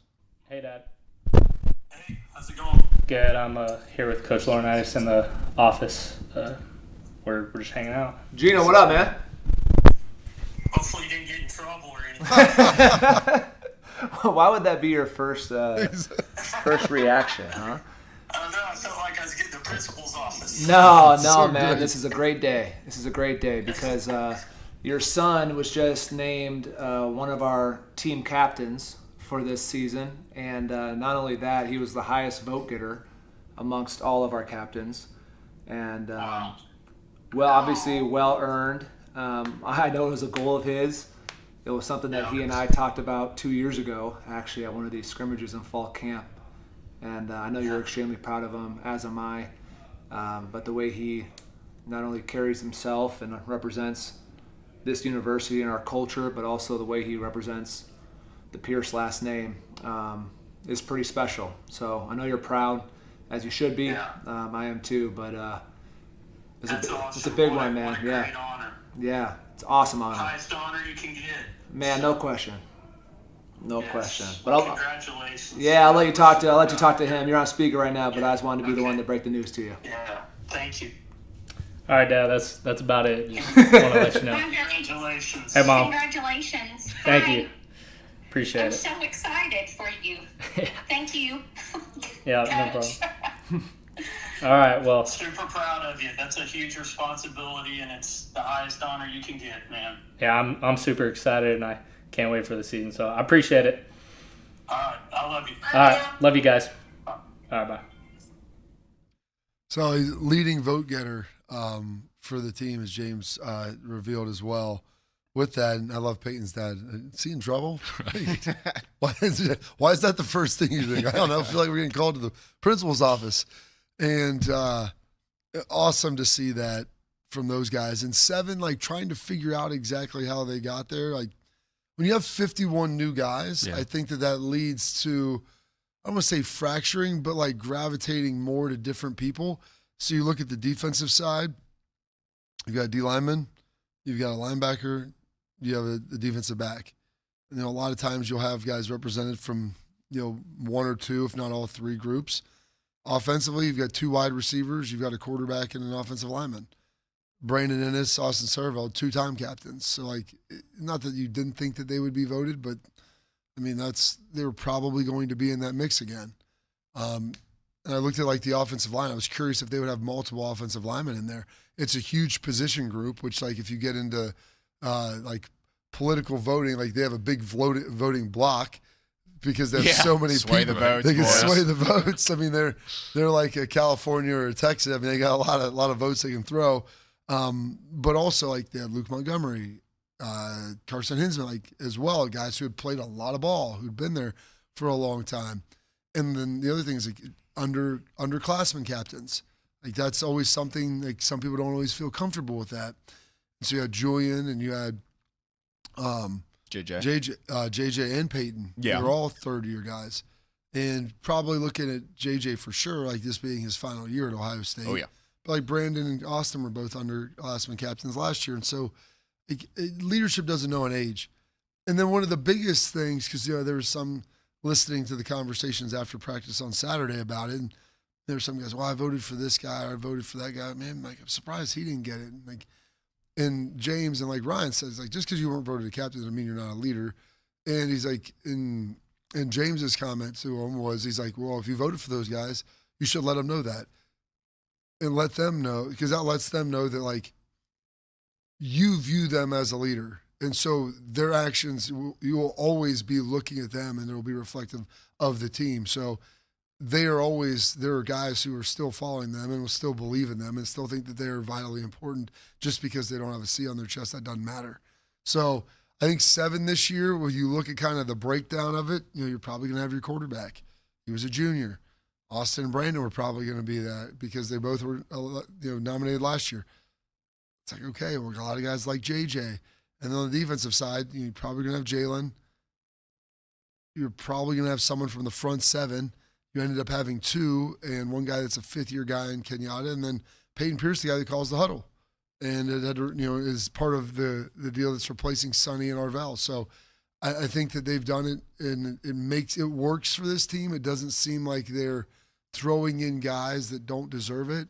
And not that they don't deserve it, that are excessive, just because I think the structure and kind of chemistry of this team is unique. And maybe this might be kind of the model going forward a little bit just because of maybe the amount of transfers and everything you're going to have coming in.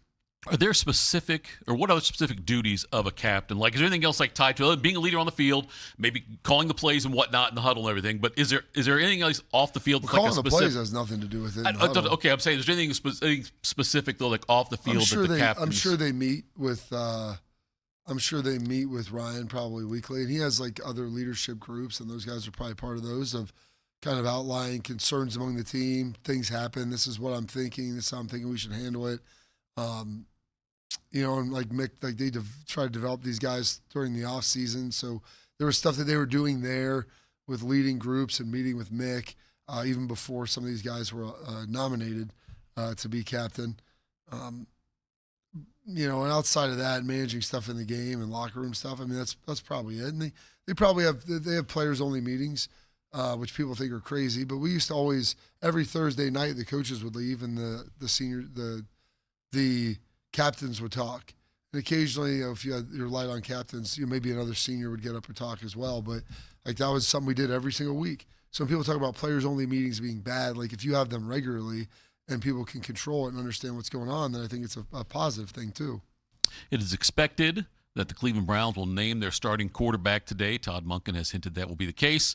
And did one player talk his way out of it and play his way out of it? We'll do that next. Morning Juice. Do you need a bank that truly values local business in this town and the opportunity to work right alongside them as partners? Whether you're a small business or a large operation, Riverside Bank of Dublin has the right tools for the job. Riverside Bank of Dublin has the experience of working right here in Central Ohio. They understand the business climate in our area. They're going to help you reach your goals. So whether you need an SBA loan to get your business off the ground, a line of credit to keep your business running smoothly, or equipment financing to get your business up to scale, Riverside Bank will tailor a solution that fits your needs. Visit them at riverside.bank or stop in to get to know them in person at 6300 France Road.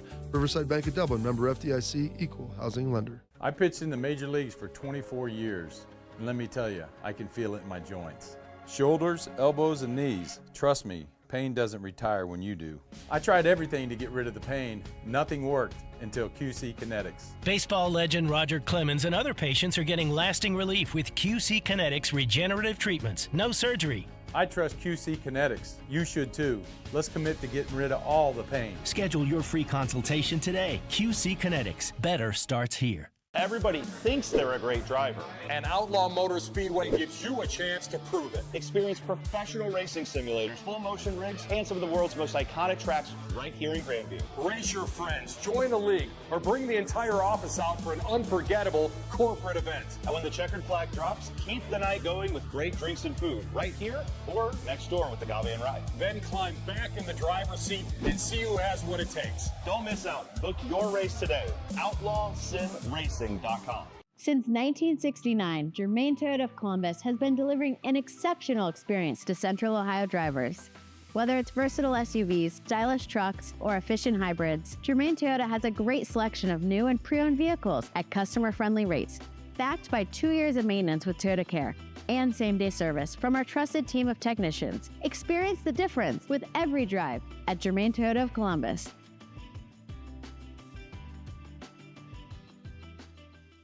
Delaware County Veteran Services is a county office that faithfully assists veterans of Delaware County. Although not the Department of Veterans Affairs, we help veterans and their dependents navigate through the process of applying for benefits administered by the VA, and we provide transportation to VA medical facilities. So if you're a military veteran or a spouse of a veteran, schedule your appointment today. A wide range of VA and local benefits may be available to you. Delaware County Veteran Services, conveniently located in the historic courthouse in Delaware. The 10 TV Plus TV app, streaming 24/7. Local news from the team you trust. Track how the weather will impact your day. Breaking news, live from the scene. All the news you need. 10 TV Plus. Download on your TV and watch for free. What's the best way to make sure you don't miss any of your favorite fan shows? Oh no. Download the Fan app, silly. Ah, damn it, I knew that. App Store, Google Play, or just scream right at your phone. Psst, you can also listen to Buckeye games. Do it now. Bobby is the all-American male. Tito pulled a hammy getting his mail. This is Morning Juice. Do you need a bank that truly values local business in this town? The opportunity to work alongside his partners, whether you're a small business or a large operation. Riverside Bank of Dublin has the right tools for the job. Riverside Bank of Dublin has the experience of working here locally in Central Ohio. They understand the business climate in our area, and they're going to help you reach your goals. So if it's an SBA loan you need to get your business off the ground, a line of credit so it runs smoothly, or equipment financing to get your business up to scale, Riverside Bank will tailor a solution that fits your needs. Visit them at riverside.bank or stop in to get to know them at 6300 France Road. Riverside Bank of Dublin, member FDIC, equal housing lender. Deshaun Watson went 5 of 12 for 35 yards, one interception, and the Browns 31-7 loss to the Bills on Saturday. Here is Deshaun Watson address. Hold on. I want to know what you think about this before. About what he said? Yes. He has no regrets? That part? Or about because that right there made me think of that scene from the We're the Millers with the, I wanted to have no RAGRETS on his. Not even one letter? Yeah, right. There's a lot of those letters out there now. No, the fact that he's crying over the fact he got, cheered when he tore his Achilles and all that on the field, and he's going to get booed. Look, he has it coming to him, and the fact he has no regrets, Bob, just tells me he doesn't have a clue. How can you say you have no regrets? Saying I have no regrets in life is not one. Is a pretty right. That's a pretty. He did say he was a child of God. I got 2 regrets this morning already. I get that, and I get all of those things. And so I'm just saying, listen, there's a way you probably could have phrased it where you said I don't have any regrets about things. Like, do I regret coming to Cleveland? No. Do I? There was a lot of things that happened off the field that a lot. Yeah, 2 dozen even, if you will. Maybe more. Who knows? At least, yes. 2 dozen lawsuits, at least. Yeah, right. Maybe others who didn't come to the fray. All right, you want to play the audio Let's now? Go. Yeah, let's do it. This guy's amazing. Man, I didn't have no reaction. I think the biggest thing is, I think you guys know too, and I think the whole world knows. It has nothing to do about the performance. It's a little bit personal than that. So, I think that's it's a disrespectful thing. So, yeah, I mean, I'm going to keep whatever I feel with me and my family internally on how I feel about that. And, yeah, just move on. But don't you think, Deshaun, that winning and playing better would eliminate some of that booing? Last time I played on this field, I tore my Achilles. And that same fan base, they cheered when I got hurt. So does that have to do with, what does that have to do with anything about performance? When a person get hurt, especially for your own city, and they cheer. Does any of that make you regret coming here? No, I don't regret anything in my life. You know, I think the Lord put me through situations for a reason. So I don't regret anything at all. But, you know, I had different thoughts on how it was going to be. But, you know, it is what it is. You know, sometimes, you know, the tables turn. And I'm patient enough because I'm a child of God to, you know, wait for that time to change. So I'm not tripping on it. Not tripping. I think the good Lord might have been looking down on him on Saturday and be like, hold on, dude. Like, wait a second. Yeah, it's a combination of things for Deshaun. And people are going to boo him, one, because he had an awful game against Buffalo, 5 of 12, 35 yards and a pick. Also because he has not looked like Deshaun Watson and like the way he used to look when he was slinging the ball around for the Texans, slinging the football around for the Texans. So, like, one of the things he was asked was, like, don't you think, like, your performances played into the booing? He's like, they cheered when I tore my Achilles. I'm like, and I'd follow that up with, well, why do you think they cheered? Because you were playing like crap, dude. I'm not saying that that was the right thing to do. Yeah, but, like, you haven't really – would you say your on-field performance in Cleveland has been up to your expectation? It's been worth a cheer. Yeah. Like, even up to your expectations. Yeah. Like, when my expectations are high. Is even up to half of what you thought you would be. Yeah. Because probably the answer is no. And so the fans expected probably you to be a Pro Bowl quarterback because that's what you were when you came here. And the off-the-field stuff, like, dude, they gave you a lot of rope on that. There were some people that were always going to dislike you for it. Mm-hmm. But a lot of people were like, let's see. And especially if you would have played well, they would have been on your team, man. It's like we talked about with the Ward Manual stuff this summer. Yeah. Trophies are heavy, buddy. And if you played well, like... No one's clamoring in Michigan for Ward Manual to get fired. Yeah, no. They didn't care. Yeah. Like, hey, dude, we're winning championships. Yeah. That's cool. And if you were winning or just even in the, near the top of the AFC North in the last 5 years, like, you're right. I totally agree, Bobby. There are some Browns fans who would have never have forgiven this move. And I don't blame them. Like, that's their own their opinion. They're entitled to it. And there's enough evidence there. Yes, exactly. I don't blame you one bit. But there are a lot who would say, I don't like this, but... We're winning. We are winning, and we haven't had a good quarterback since this franchise came back. And I don't blame those people either, because I think at the end of the day, we all, somewhere, even if it's 1% or 99%, we all just kind of want our sports teams to win, and we all kind of acknowledge that, whether it's not a bunch of choir boys out there on the gridiron, and it's just, for him to even specifically be asked, like, you think it was performance-based, and for him to, it was like he went to the press conference determined to bring that up. Oh, yeah. Like, he wasn't, like, really asked about tearing the Achilles and fans cheering. It was like, I'm pissed that they booed me today, and I'm going to bring this up to kind of throw the fans under the bus and, like, try to victimize himself. Dude. Yeah. Like, whether it's on the field or off, you choose, you pick one. You're not a victim either way. You've sucked at quarterback, and by the way, off the field, maybe not an A+ human either. The child of God part, not sure I'd lead with that. Right, yeah. It's but he was behind the 8 ball. I gotta make sure I phrase this right. What do you got here? Because you usually say he didn't want to. Guys at Penn State were behind the 8 ball. He didn't want to go to Cleveland. He wanted to go to Atlanta. And he could have gone to Atlanta. He wanted to go to Cleveland when Cleveland gave him all that money guaranteed. That's how life works, Jeff. No, Bob, I'm not saying that. I mean, a lot of people would rather be sleeping right now, but since you're getting paid to be in here, like everybody, one of them. You get up and come in. I mean, I'm not saying just you. Like, that's just in general. I'm saying though, Bob, that the fact that he came here came to Cleveland under those circumstances. I have to say, I don't want to go there. I'd rather be here, kind of thing. And then the money comes up. He doesn't come across somebody who wanted to truly be embraced by. He didn't want to embrace the culture or the fan base. How many in free Cleveland. agents actually want to go to Cleveland? Well, probably not many, Bob. But but I'm saying though, if you go out there, is that like? Why are we holding that against him? I'm not holding it against him. I'm making an observation, Bob, of it that I think that he was never endeared to the fan base when he got here in the first place. I don't think that's true. You think he was? I just told you what I thought at the beginning. He came here with a lot of baggage. Mm-hmm. And a lot of people there were people who were going to never like him regardless of what he did. Right. But if he would have played well and been the guy, or like 80% of the guy that he was in Houston, there would have been a lot of people that would have looked past all of that. And they definitely didn't give a damn the fact that he wanted to go to New Orleans or Atlanta or wherever the hell, pick your spot beforehand. I think, though, Bob, that he was, because of the fact, combine that, the narrative when he first got here with how poorly he's played, all the off-field stuff that's followed him here, I don't think that there's any way. I know you can't just look at the stadium on that moment, or the stadium that went me towards Achilles, the stadium when he got booed on Saturday. You can't just say, well, that's that's how everyone feels about it in the fan base and all of that. But nonetheless, I think that is how everybody feels about it in the fan base. He had a chance to win people over, and he didn't, because he hasn't played well, and he's been hurt all the time. And he's shown no remorse for any of it. Yes.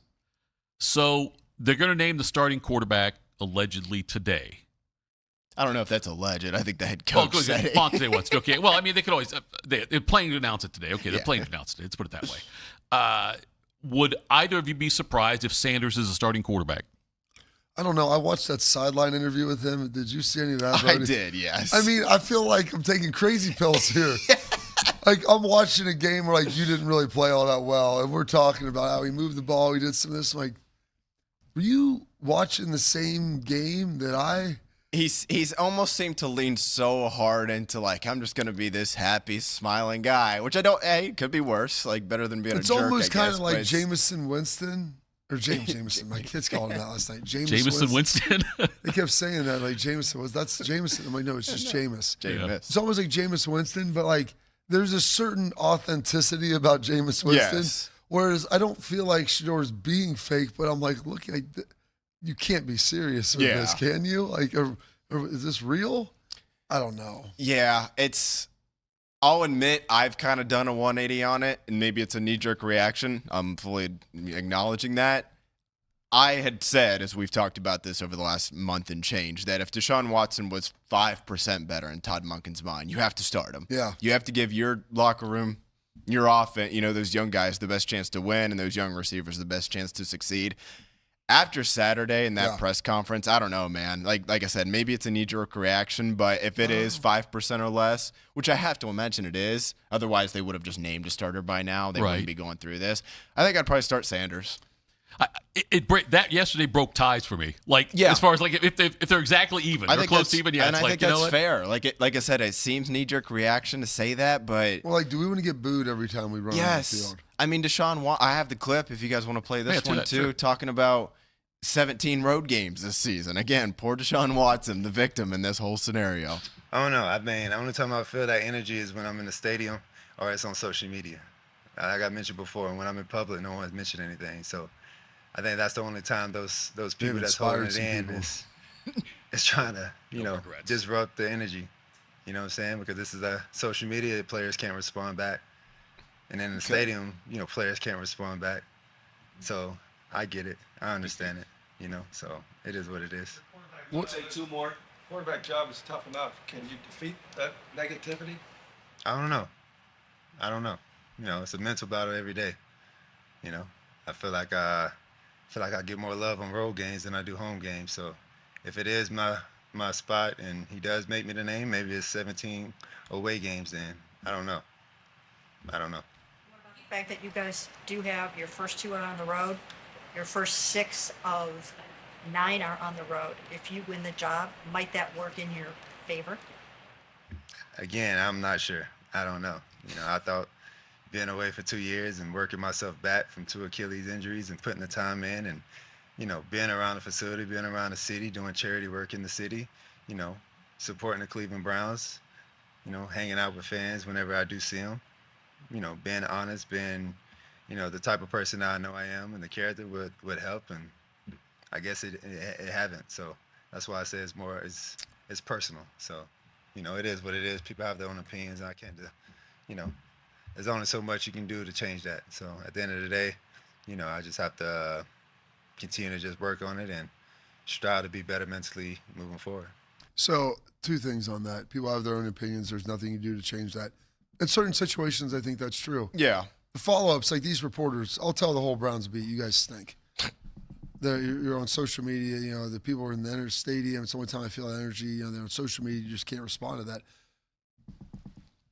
Deshaun, what would you think would happen if you responded by throwing 3 touchdown passes? Answer that question for me. You want What answers. if that was your response? Yeah. And there's nothing you can do to change it, but maybe playing better. Yeah. Like that might be. I know. I appreciate you do all this stuff off the field, and that you're engaged and you're doing these other things. But what if you just played better? That might be the response that people are looking for. Because the average fan, fair or not, doesn't I'd say doesn't care, but they don't. They aren't locked into They Deshaun don't. Watson's charity stuff. Right. They flip the game on Sundays, and they know the Browns haven't had a good quarterback in a long time, and they know, and I think everybody at this point is well aware of how much A, they traded to get him, and then B, gave him all that money. And for even him, again, to victimize himself and do that, well, I worked 2 years to get back to this point. Hey, Deshaun, how'd you get that second Achilles tear? Yeah. Well, was that when you were dancing on sick? Oh, okay, got it. Non-football injury. Exactly. So you're lucky the Browns didn't void your contract at that point because they probably were within the rights to do that. And for the fans, it's okay, that's great that you worked to come back. First off, that's your job. You got paid a guaranteed $250 million to do it. Right. And second off, still in that time span though, what did you do for Browns fans that has swung them back? He says, swung them back in your favor. Nothing, because you haven't played. And I know injuries part of the game, man. He's had a tough break with that stuff. Maybe it's bad karma, right? If you wanted to go down that route, but just the constant making himself the victim is buddy, I just the complete lack of self-awareness in the whole situation is, and I agree with what you guys said there before we played that clip. I would start Sanders because I just the amount of negativity for a team that let's be honest, they're probably not going to win a ton of games this year. Do you really want to go into week 1? And granted, they're on the road. Week 1, it's a good thing. But do you really want to go into the year just with that much negativity? Right. Even the worst NFL team this year, whoever that's going to be, Dolphins, Arizona or something. Yeah. Maybe the Dolphins fans we're cooked this year. But I think even Cardinals fans are hey, maybe Beck will be decent. We drafted Jeremiah Love. Got some pieces on offense. Harrison Jr., Wilson, pretty good at receiver. We'll see what happens. I think Browns fans, if you start Watson, 99% of them are going to be so when Shador's starting? Well, that's when the season starts for us. It sets up perfectly, if there's a way to set it up perfectly. If he does name Deshaun Watson the starting quarterback, if Monken does do that, I think Watson's got a 2-game leash. Because if he doesn't look good in those first 2 road games, when they come home, it'd be the perfect time to bring Sanders in then and say, you know what, now, because, now what we've given him a chance to play somewhere else. He's been on the road, come home. If he gets benched, the Browns in all likelihood are going to be 0-2. If it comes to that point where I'm curious if anybody from the Browns organization said anything to him after that press conference. To Deshaun? Yeah. Yeah. If anything. If anyone, GM, Monken, hell, some dude taping ankles. Jimmy Haslam. Yeah. I mean, your owner is the same guy who called this a swing and a miss 17, 18 months ago. Your owner, the guy who was the one who I would say kind of made this happen, right? Yeah. I mean, at least gave final approval and whatnot. It's his money. Yeah. And I don't know that I've ever heard an owner first off admit guilt in anything, right? But let alone go so far to call it a swing and a miss, especially when it's still on the team. Yes. You know what I mean? It's when you're gone, you can say, you know what? Yeah, we shouldn't have signed 2 years for that big contract. You know, you can say that. You've already got 2 strikes, and they're already calling you out. And you're like, hey, I'm still in the batter's box. As you're not getting anything. Listen to that, I started to think, I wonder if Deshaun now, and look, it's all relative, but as far as starting to realize that if it keeps going south for him, he's not going to get another big payday. And maybe he's ticked off about that. You know what I mean? I honestly, after that, and depending on how he plays this year, if he plays how he has in his Cleveland career, he'll play again. I honestly wonder if he'll ever play football again after this season. That's the more salient point. How do you bring in that guy who, A, just isn't even good anymore, frankly, and then B, just it's the slightly different character concerns on this one, but it's Tebow. It's you just don't need the circus. It's not worth it. Yeah. I think you say T-Bone No, there. T-Bone's T-Bone's not a big Deshaun Watson fan. Right, I know that much for sure. Well, he is, but just not a Deshaun Watson fan. Yes, Browns fan. Yeah, T-Bone and Tyvis are Browns guys. Yeah. But The Tebow, big difference. Tim Tebow, Yeah. I would say significantly higher quality human being than Deshaun Watson's been. Yeah. And I think the sad part too, among a lot of it, I guess you could say, is like, you know anybody that like didn't like him coming out of Clemson and at Houston? Like everybody, like he had the story about like growing up with like nothing. Who was the former NFL player that like helped build his house with his mom? Ward Dunn. Yes. Like just like really nice, likable guy. Even I feel like as much as people he took down Bama, which everybody was like, yes, you beat Nick. And I think even as much as people probably started to not like Dabo at that point, it's like, yeah, but Watson's pretty cool, He's a man. good guy. Nice, So he's likable very guy. humble, got Same up thing there. at Houston. Yeah. And then just, What's the old adage, Bodie? Trophies are heavy. Trophies are heavy. Yeah, it's going to be interesting. Either you die a hero. You live long enough to see yourself become the If villain. you just would have died in Houston, you know. Then you're the hero. Everybody loves man, you. It is. Had to come to Cleveland. Listen, the good news is as far as we know, Arch Manning, Julian Say, and CJ Carr, just high quality human beings. And, 12 months from now, maybe we'll talk about one of those guys starting at quarterback. Even Shador. I know people don't always love the Sanders family. Slightly. Well, his brother Shiloh filed for bankruptcy. Yes, that's true. Dion got subpoenaed, yeah. But people don't always love Dion. But Shador seems like a nice kid or whatever. A little cocky at times, but not the end of the world. Yeah, a little cocky and maybe aloof, just the situation. But hey, you know what? The best thing Shador can do right now. I think it's possibly get any worse. Look around you, Ellen. Is say We're at nothing. the threshold of hell. Just say nothing. Like don't say anything. Yeah. Let Deshaun talk his way out, talk himself into. Just like if you're the quiet guy right now on the quarterback, that's a plus. Yes, it is. That's a plus for you. Maybe you start Deshaun those first 2 games. Yeah. And if you lose, which feels decent chance, right? You come home, start Deshaun again, but that first 3 and out, boom. Yeah. Pull him out, do an ultramatic, and do that. Play Shador out there. Yes. I like that idea. Standing ovation. Literally have Haslam go out there and take him. Sure. Yeah, just get him out of the game, put him on a cart, drive to the locker room. If I'm not mistaken, I believe Watson wasn't even with Houston his last season there. He was. He didn't play. I thought he wasn't even around the team. Was he maybe around the team still? Oh, you're right. There's still that. I think they were trying to not have him show up because that was Bill O'Brien's last year, I want to say. That probably sounds about right, yeah. But I want to say there was a deal like they can't force you not to show up to work. They have to cut you, or they either have to allow you to at least come in. Okay. Like they can't just say you can't come here and we're going to pay you. I wonder if there's any chance, though, Cleveland this year could find some sort of way to basically just say, like, hey, your key still works, but we're going to start Shador, and Dylan Gabriel's going to be the backup, and Taylon Green's going to be the third string, right. and because he can't be practice squad, right? He's too old at this point, probably. Watson? Yeah. No, but I think he was running practice squad for Houston. Like that's when he just kept coming. I think in. you're right. Yeah. They had him do that. I mean, he was an active member, but he was running their scout team. All right, coming up next, we will tell you what's got us juice, and also Serena chasing another title. We'll do that in Morning Juice. Delaware County Veteran Services is a county office that faithfully assists veterans of Delaware County. Although not the Department of Veterans Affairs, we help veterans and their dependents navigate through the process of applying for benefits administered by the VA, and we provide transportation to VA medical facilities. So if you're a military veteran or a spouse of a veteran, schedule your appointment today. A wide range of VA and local benefits may be available to you. Delaware County Veteran Services, conveniently located in the historic courthouse in Delaware. At QC Kinetics Columbus, patients find lasting joint pain relief. Regenerative treatments help repair damaged tissue. No surgery, downtime, or steroids. Knee pain's something I lived with since the big game. And I'm all over surgeries. That's how I found QC Kinetics. I was able to get in, see the doctors, do the treatment, and get my knee feeling basically brand new. I can work out, run, most importantly, chase my son around the house and the yard, and do my job without any pain. Call QC Kinetics today for your free consultation. Better starts here. Delaware County Veterans Services is ready to help you access VA benefits, emergency financial assistance, dental and medical grants, transportation, and more. Give Delaware County Veterans Services a call, 740-833-2010 to schedule an appointment.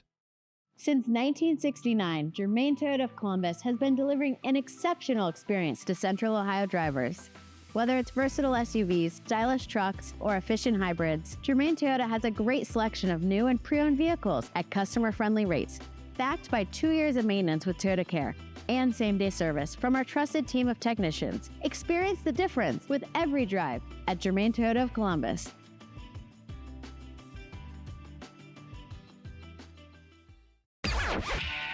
Morning Juice is now live on YouTube. Join Bobby Carpenter and Jeff Thitoff weekday mornings from 6 to 8. Just search 971 The Fan to catch the live experience or watch on demand. The Fan. Do you need a bank that truly values local business in this town and the opportunity to work right alongside them as partners? Whether you're a small business or a large operation, Riverside Bank of Dublin has the right tools for the job. Riverside Bank of Dublin has the experience of working right here in Central Ohio. They understand the business climate in our area, and they're going to help you reach your goals. So whether you need an SBA loan to get your business off the ground, a line of credit to keep your business running smoothly, or equipment financing to get your business up to scale, Riverside Bank will tailor a solution that fits your needs. Visit them at riverside.bank or stop in to get to know them in person at 6300 France Road. Riverside Bank of Dublin, member FDIC, equal housing lender. The 10 TV Plus TV app, streaming 24/7. Local news from the team you trust. Track how the weather will impact your day. Breaking news, live from the scene. All the news you need. 10 TV Plus. Download on your TV and watch for free. What's the best way to make sure you don't miss any of your favorite fan shows? Oh no. Download the Fan app, silly. Ah, damn it, I knew that. App Store, Google Play, or just scream right at your phone. Psst, you can also listen to Buckeye games. Do it now. Tito invited the new Russian family who moved in down the street to watch Rocky IV. It did not go well. I must break you. This is Morning Juice. All right, Morning Juice. Bodie, you mentioned you want to play this sound from Todd Monken. Yeah, this is Todd talking in a press conference yesterday. Todd, 6'5", 255. Talking yesterday, he jumped on a Zoom. I gotta tell you, it's short. We've had a short relationship so far, but I enjoy cutting up some Todd Monken press conferences. Better than Kevin? He'll tell you stuff. Yeah. You know, he's not gonna go too far with it. Stefanski was 30 seconds of just absolutely nothing. God love him. Good luck to the Falcons fans down there. But this was Monken yesterday talking about Deshaun. He was asked a bunch of questions about it, obviously, in a Zoom press conference yesterday, and he was pretty straightforward about how he felt. No, it's not. I mean, the business we are in is a performance-based business. I mean, it is what it is. When we expect a service, we're going to be disappointed when we don't get that service. If you go to a restaurant and your soup comes out and it's cold, you're going to be pissed. Okay, that's just the way it is. If you order from the grocery store and they deliver it and 6 of your eggs are broken, you're going to be pissed. Okay, so I get it. That's what we're in. I mean, that's why we're paid what we are. I mean, to perform at a high level. And when we don't, then that's the repercussions of it. We've run to this smoke. This is the job we've chosen. So this is part of it. We run to this smoke. This is the job we've chosen. Yeah, I thought it was a good cut of him basically saying, like, he was asked, do you blame fans for booing? He's like, no, I don't. Performance-based. Yeah. They bring you some cold soup, you're going to be pissed. Yeah. Get some broken eggs, you're going to be pissed. Like, Can't I get make it. a Tomlin without breaking some Gregs. You've seen Succession, haven't you? I've watched the first season. Okay. And the problem is I couldn't get my wife to get on board with me. Really? You just Yeah. couldn't get hooked? I feel like it pulls you in pretty quick. I enjoyed it. Watching an old boy service himself looking out over top. Listen, there's a lot of scenes that are wildly uncomfortable. Performative, if you will. That one, it's up there. There's a few more from old Rome that he pulls off there. But I kind of respected what Todd had to say. I didn't do that on purpose. Todd had to say, and especially, again, for a guy who's making, $240, $250 million guaranteed. It's he's spot on about it too. Yeah, this will be interesting to see who he names as a starting quarterback though coming up today. No longer allegedly he's going to do it, Bodie. Correct? Okay. That's what he said. Yes. Carlos Alcaraz is back on the tennis court. He's been out for about 4 months with a wrist injury, and it was announced he's going to play mixed doubles at the U.S. Open with Serena Williams. That should be fun to watch. I'm not going to watch it. That should be fun to follow, though, Bob. I'm glad you're at least honest with us. Yeah, I said it. I will watch some of it. You'll watch some of them? Yeah, I watch tennis. I've been watching some of the whatever, Great Western Open or Cincinnati Open, whatever they have down there. My wife went down to it last Thursday, so yeah, I'll watch some of it. I enjoy watching high-end tennis, and hell, Serena's my age, so I enjoy watching her and the dancing little Spaniard down there, Mr. Alcaraz, who's like 5'8". It's fun watching him play. So yeah, they'll put it on ESPN. Oh yeah, it'll be out and there. I'll probably be doing a show, doing some XM or something, and I throw that on in the background and watch that because that's something you can watch without sound. Movies probably not as much. So sports is a lot easier. Yeah. When John Hamm walks in that hospital, he's talking about taking Blake Lively's daughter. You got to hear it. You got to feel it. It's visceral. Hayward Howard Jr., defensive back for Texas. What a great name. His father, you guessed it, Hayward Howard Sr., has said that he's going to expose the things going on This is amazing. behind the scenes at Texas. This found me yesterday. I was like, wow. He wrote on X, the Hayward Howard Sr. A lot of bull going on at Texas. As a parent, I'm very disappointed. I did not play the politic game. My son plays football, and he does it very well. It's a lot of something going on y'all don't know, and I'm about to expose this something, he continued. He's still on the team. Exactly. That's you know who's not is the linebacker that Sark just kicked off the team, who was supposed to have a role this year. Yes, starting good linebacker. Yeah, he was a good player. So I'm curious as to why'd you kick that guy off? Then you have someone else saying something else. I mean, a parent of a player on the team exposed. No, maybe they're a little. Deshaun Watson? Well, maybe they're a little over the top, but it might be some trouble in paradise down there in Austin. I'm glad that this isn't happening at Ohio State. I'll tell you that much. Oh, really? Who do they play next week? I know it's a cupcake. I'm sure it's a cupcake. Speaking of Ball State, did you guys see? I had this pulled up. I saw this yesterday. They named their starting quarterback. Yeah, the lefty. Keldrick Luster. It's like 5'10", 250. Thick. Just a big old bowling ball. Thick. I think Navy should get a hold of that young fella. Just run the triple option. Quarterback, yeah. Thought that was great. Previous school, Texas State. So transferred into Ball State. Speaking of Texas State, that is who the Longhorns play next Saturday. 3:30 kick. And Hayward Howard Jr. is a freshman. So you've got the senior talking about what goes on for his freshman son who's a junior. Yes. It's never good to be airing your team issues publicly on the social media. Nah, that's the best way to do it. It is for us. Just fire it off. Yeah. Let's keep an eye on that as well. All right, let's tell people what's got us juiced there, Bode. What's got you juiced? Sponsored by Newman Roofing. For all your roofing, gutter, or siding needs, call Newman Roofing today at 614-NEW-ROOF or visit online at newmanroofing.com. You have the Berman deal ready, Bodie. We've been sitting on this for a while. I do, yes. Let me get her. Where is Chris Berman? Yep, I got it. That's it. All right, 2 quotes. One, if you know me, you know I'm going rock and roll. All right? Eddie Money. And I'm not going to sing. We have the Jonas Brothers to do that. I want to go back and do it all over. I can't go back. I know. That's quote 1. This one might ring a little louder and resonate a little louder with everybody. It was said by a fella named, you might have heard of him, Walt Disney. Still getting cheers. You see, that's a legend right there. Growing old is mandatory. But not growing up is optional. Thank you. Yeah, I ran into that. That found me the other day, Bodie. That was semi-believe at the ESPYs, and I got a chance to spend some time with Chris when I was up there and watching games on Sundays. Always really enjoyed it. And he, student of the history of the game, loved it all and loved talking to me. All the old dudes love talking to me about my dad and all the stuff that they had back then. And so it was always a lot of fun being with him. And I want to go back and do it all over. And at the end of your career, you kind of look back and you say some of those things. And he's had a very great career.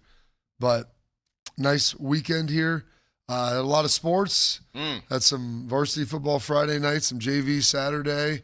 Daughter had tennis on Saturday, had some 3rd, 4th grade football yesterday, which was it was interesting. We've had a lot of games canceled, or a lot of practices canceled because of the rain. So we put our defense in like before the game for 5 minutes. So you can only imagine the execution level. Okay. It's like, who's going to play Keep it what? How are we simple. going to do? Yeah, keep it simple. Corners. You want to stay deeper than your guys. What does that mean? Well, we really haven't practiced it, so I'm not even, can't even get mad. I'm not gonna Deepest yell is at the you. deepest, widest is the widest, son. Yeah, that's the 21 rule. If you Don't can't get see beat. 21 guys, then you're doing it wrong. I like that. That's the corner. That's Hey. the corners coaches always tell you, rule of 21. What's that? How many guys are on the field? 22. You should be able to see every other one of them. If you can't, you're not in the right spot. So that was fun. Watching my son Caleb, who made some plays out there. It was enjoyable watching him. My parents were up. My in-laws were up. One of my mom's best friends came up from Florida, who was like my surrogate aunt growing up too. So it was great to have her in town and see all of that. A lot of fun. And then we had a great time at Hawks Locks. AJ was up there. Schlags. Obviously AJ was there, but James came too, and it's fun getting pictures with those 3 guys. Just the connection going back 20 years, and everything that they had there, and having some great conversations with them and our wives getting together, and like I said, taking some pictures and immortalizing that was a lot of fun. And then last night we watched Captain America: The First Avenger. Nice. Kids loved it, enjoyed it. And you know what the great part? The teaser is for the Avengers, so we finally have gotten to the first Avengers movie. Because they, I'm trying to think. Did they get him out of the ice? Yes. And then it shows he's waking up, and blue Tesseract. Yes. Right? Yeah. And Sam Jackson's there at the end, and then it kind of Oh, that's right. Yes. Yeah. Boxing? Yes. Okay. And then it cuts away. Yeah. And then they, like, the ending of the preview is that moving forward. Yeah. And one last thing. I want to say this before I forget. I'm reading Tyson Gentry's book. I got to talk to him about getting him on here with this. And we're to the part, I'm to the part over halfway through. He'd been paralyzed, having a second surgery, he's having some visitors. He goes, and there was a coach that came in, a legendary coach who was coming in to see me. He goes, and unfortunately, he goes, I just wasn't up to it. He goes, I didn't feel well, and my friends all make fun of me now for turning down this guy. He goes, hopefully I'll see him again in the future, but he's like, well, Lou Holtz was out there in the lobby, said he stopped by and wanted to say hi and wished me some well-doings. Of course he did. And I'm like, what a great guy, dude. Lou Holtz, awesome. He goes, I turned it down. He goes, I literally was just in too much pain that day. But what a great dude. Lou Holtz getting it done. What's Schleich got to say? Toughness in basketball. You could teach toughness in basketball. Box him out How the do you gym. do it? Rebounding. Box out. Let's go. Rebound, box out. Let's go. All right, guys, why is me juiced here? I mentioned the Ball State quarterback job getting settled. How about this? I saw this yesterday. I thought it was pretty good. Max Johnson has been named the starting quarterback for Georgia Southern. Oh, yes. Yeah, so Max Johnson, he's made his way around the sport. He started for Ed Orgeron at LSU. At A&M. He started for Jimbo Fisher at Texas A&M, and he also started for Mac Brown at North Carolina. So I thought that was pretty good there. That young fella, he's been through it. So good for him. I also saw, speaking of great movies, Tito, you have to catch up on this one, first 2 before the third one comes out, because a National Treasure 3 saw that. It's officially in the works. You ever seen the first 2? Is that the Cage movie? It's Nicolas Cage, Okay, yes. yeah, no, I've Him seen and that. Sean Haven't seen it, Connery okay. break out of Alcatraz.